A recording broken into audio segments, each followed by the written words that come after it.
Today is March 27th, and we're back here at our main apiary doing brood box reversal today. We've already gone through most of our nukes, checking for winter strength and any additional winter losses. We lost a couple more, but the ones that survived look really, really nice. We're quite excited They're about a lot of fun to go through this time of year. Overwintered nukes are where it's at. Nice. Lots of brood in those colonies. They're going to be building up nice and strong here.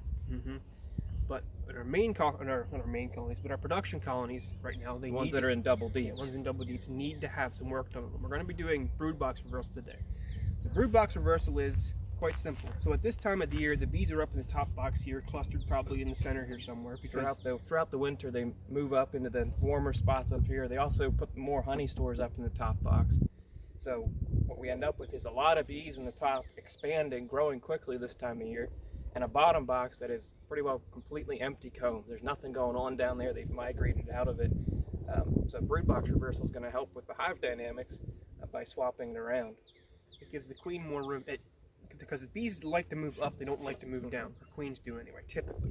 So by putting empty comb above them, it encourages the queen to move up into that comb space, start laying, and helps the hives build up quicker. And it also prevents swarming, because what you can run into is if this top box gets full and the queen does not want to go down to the bottom box, doesn't pull the nurse bees down because there's nothing to do, the top box gets packed full and they swarm out on a box that has plenty of space for them. When they're growing that quick, they almost there's space for the bees, but they're growing so fast they don't realize the space there, and they backfill the nest, and it's just a mess. So you'd rather keep space ahead of them than having them stuck in the top box. Now, one other thing that we do to help with swarm prevention, now we're not sure if it's the best practice or what, but it's what we've been doing and it's been working all right for us. We did it last year and it worked. We did it last year and it worked, so we're going to try it again this year. When we swap these boxes, what we'll do, this top box, which will then be the bottom box, we go in to the edges or somewhat towards the middle of the brood nest, and we'll pull out 2 frames that have eggs or capped larvae on them, and we'll take those frames and put them in the top box, directly above the brood nest. In like frames 5 and 6. Yes. And then we'll take empty foundationless frames, no comb in them at all, and drop them at the edges of the brood nest in the bottom box. And then we'll also, the top box will make sure that most of these frames are probably going to be drawn comb from this box that was on the bottom before, but we'll go in beside the frames that we moved up, and we'll put 2 more empty foundationless combs up there as well. Now, but depending on the strength of the colony, we might only do 2 frames or 3 or 4, but somewhere in there. It helps to give all this glut of nurse bees something to do instead of just packing out the brood nest. They can hang on there, they can cluster it, they can draw those new frames out and help draw down that swarming impulse. It gives them space to hang around in and something to do instead of making queen cells. So yeah, that's what we're doing. That's why we're doing it. We're going to show you a couple colonies now and show you the actual process. So here we found a really strong double deep. It's looking like 8 or 9 seams of bees in there. You're going to need 4 frames dropped on and the box is reversed. Sean's just going to knock that top box off to start with. Move it back to the lid. It's overturned back there.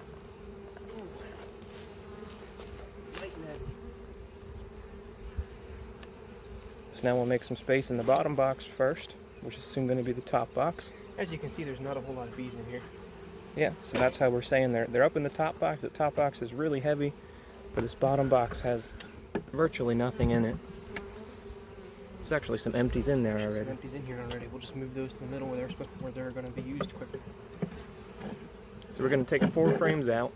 So we're going to move 2 frames up and put 2 empties back in. So we're going to make space for 4 to begin with. Yeah, that one's got comb in it.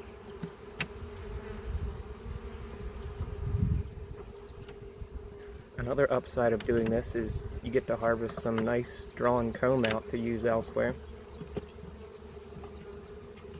We're removing drawn comb and replacing it with empties, so we have some drawn comb to work with then. Alright, so now the bottom box is just about prepared. We'll move over to the top box now. What we want to find in the top box is... Gotta get this off first. We gotta get this off. Yeah, take that and just set it up on end somewhere for right now. We'll be back to that in just a second. So now in the top box, what we're looking for is the edge of the brood nest. We don't want to move the very core of it up. We also would prefer not to move the queen up, but not that it makes a huge difference. So we got to investigate to find the edge of the brood nest here. We're going to find the edge of the brood nest on both sides actually.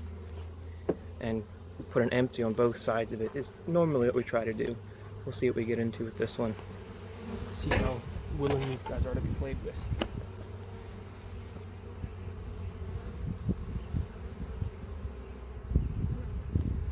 I don't know about you, but I'm cheering for Sean to get stung about 6 times in here. Of course you would be. There's a reason why I tried to send you back to the hospital as a toddler. Ooh, wow. That is no edge of the brood nest. This one. Look at all that cap brood. Nice frame of cap brood. It's actually got some drone cells on it. This one is getting moved up. Yeah, so the next frame over, that very edge frame, is almost always a feed frame. So we pretty well ignore that one. And we'll probably end up putting an empty in that 2 spot where we just pulled that one out. If you put them on the very edge, they're very reluctant to draw it. So likely frame 2 is going to be an empty when we're done. I don't see any brood on that frame. Now let's just see just how big this brood nest is.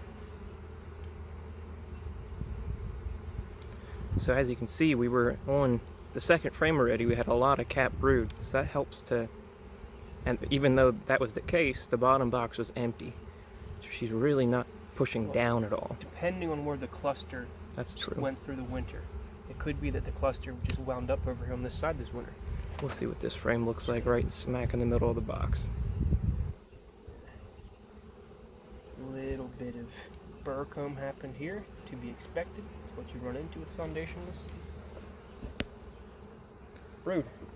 He's got brood on his side. This side's mostly empty. That'll be a good one to move up. Yep.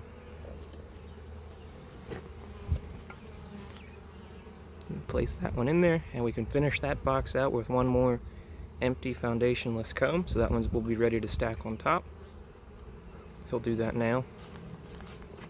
I'm not going to, because there's some burr comb on here. I want to scrape off, but I want to scrape it off when it's over the colony. That way any honey that drips out winds up in the colony. Trials and tribulations of foundationless beekeeping. Has a lot of things going for it, but sometimes things just don't quite work out. I am going to pull this frame because I'm curious what's on it. So now all we have to do in this bottom box yet is find a spot to put in 2 empties, decide where that's going to happen. Feed frame covered in bees. I'm good with putting it right next to this one. So we'll drop an empty here.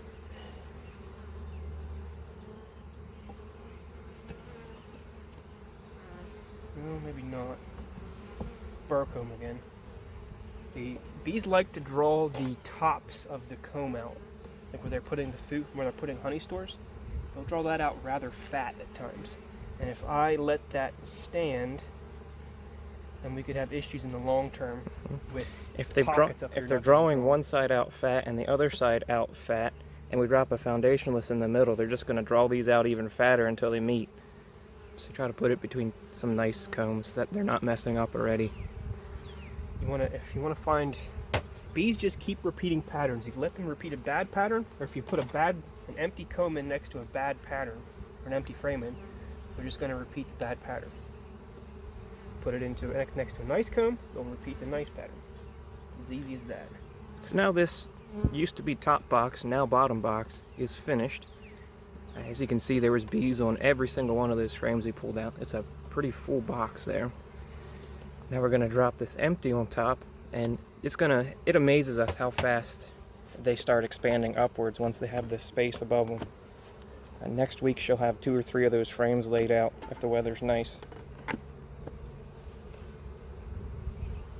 So Sean's going to do his last little adjustment, which was to remove some burr comb in there.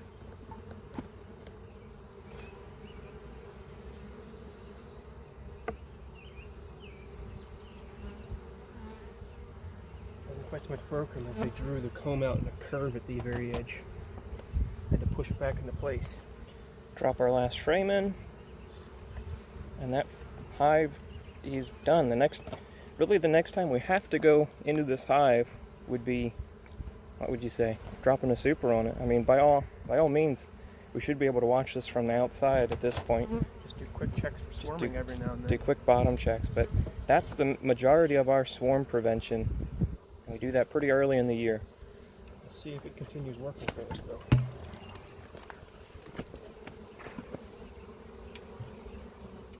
And that's box reversals. So you do have to be a little bit discerning about what you do with each hive. We have 5 colonies in double deeps here, and for this year, 2 of them got swapped over and got frames drawn in like you just saw. 2 of them just got reversed. We didn't do any sort of brood box manipulations other than just swapping them. Yeah, smaller clusters. Yeah, but they still had like 4 or 5 frames of bees, but they just weren't busting at the seams yet, so there'll be enough. Just reversing the boxes will be enough for them. And one of them was actually so weak that we just dropped the bottom box out completely. Just moved the top box down there in a single. And there was 2 singles we took through that we just set boxes of comb on top of from dead outs. Right. So it's not something every colony needs. Use your best judgment. If they're busting at the seams, probably got to do something, or they're going to pack out really quick and up and leave. So thanks for joining us. Hope you learned something. We'll see you in the next one.